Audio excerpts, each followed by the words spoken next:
A boomer. A boomer. That's what it must sound like to the judge when all of these lawyers every single day keep bickering and nitpicking and bickering and nitpicking.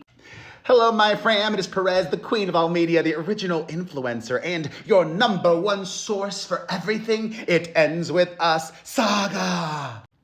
As I've said time and time again, the real winners, the only winners in all of this, are the lawyers.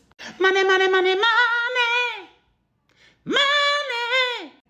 And now I know why this judge, Judge Lyman, overseeing the consolidated federal cases, pushed the start of the trial to March of 2026. He is very wise, and the judge knows that when you're dealing with people who have unlimited financial resources, such as Lyerly and her husband, or, no, not him, Steve Sarowitz, the billionaire co-founder of his production company, who is paying for all of the Wayfarer legal bills. When you have parties that are that wealthy, things move at a glacial pace. And as I've been chronicling, every day there are countless motions and filings clogging up the court docket, such as this latest letter to the judge. Dated yesterday and filed late, Colleen Hoover's bestie is complaining to the judge. You see, we are in the discovery phase of this trial, but not much discovery has happened. Both sides have been very reluctant to share information, even though legally both sides are compelled to. Ezra Hudson, the attorney for Plague Lively and her husband, tells Judge Lyman, quote, "We respectfully request an order compelling Wayfarer Studios, Justin Baldoni, Jamie Heath, Steve Sarowitz, It Ends With Us Movie, Melissa Nathan, the HSC Group, and Jennifer Abel to respond to certain interrogatories propounded by the Lively Reynolds parties. The interrogatories at issues seek basic information regarding the identity of potential witnesses and documents relevant to the litigation." Okay, so far, sounding sensible. Okay,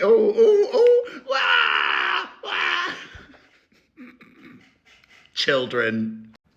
Despite receiving these interrogatories almost 3 months ago, on March 14th, the Wayfarer parties have not provided a substantive response to almost any request. Your Honor, Judge.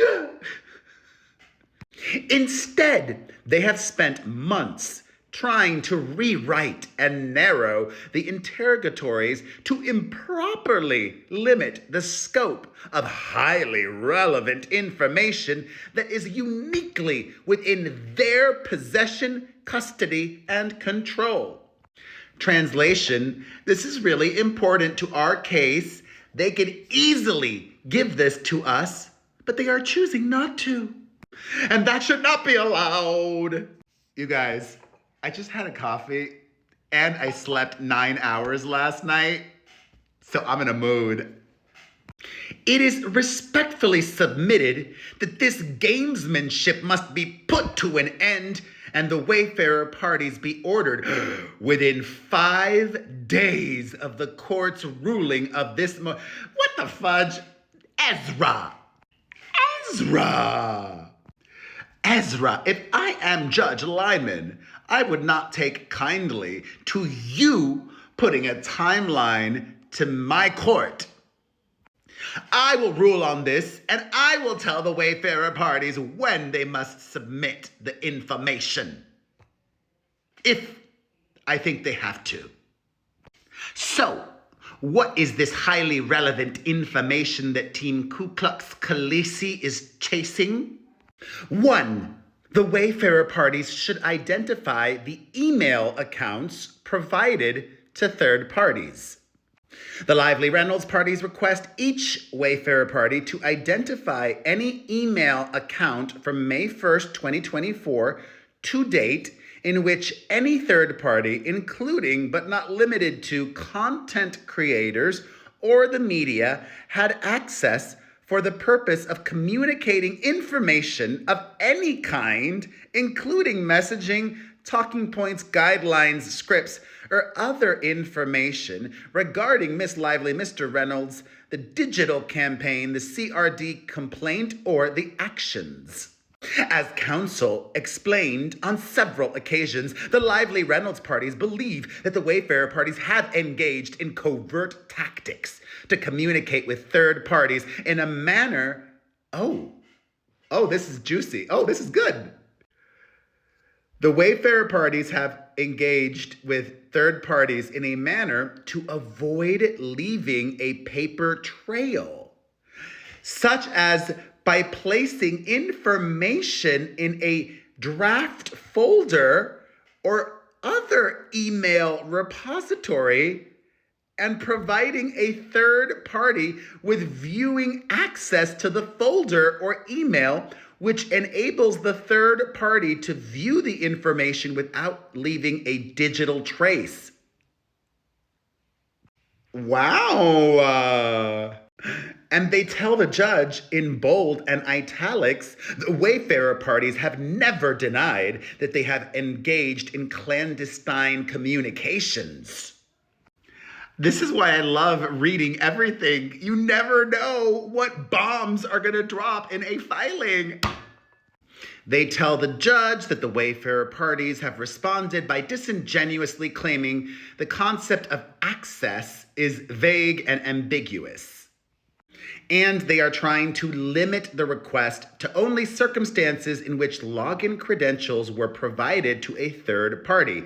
This improperly narrows the scope of the request and would exclude circumstances in which, for example, a third party gained access to an email account without using login credentials, such as through a screen share or some other means that are not known to the Lively Reynolds party.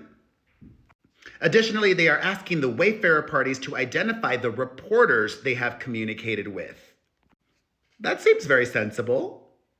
And showing that they're trying to be amenable, they tell the judge to narrow the scope. The Lively Reynolds parties agreed to limit the date range from June 15th, 2024 to the present for all parties.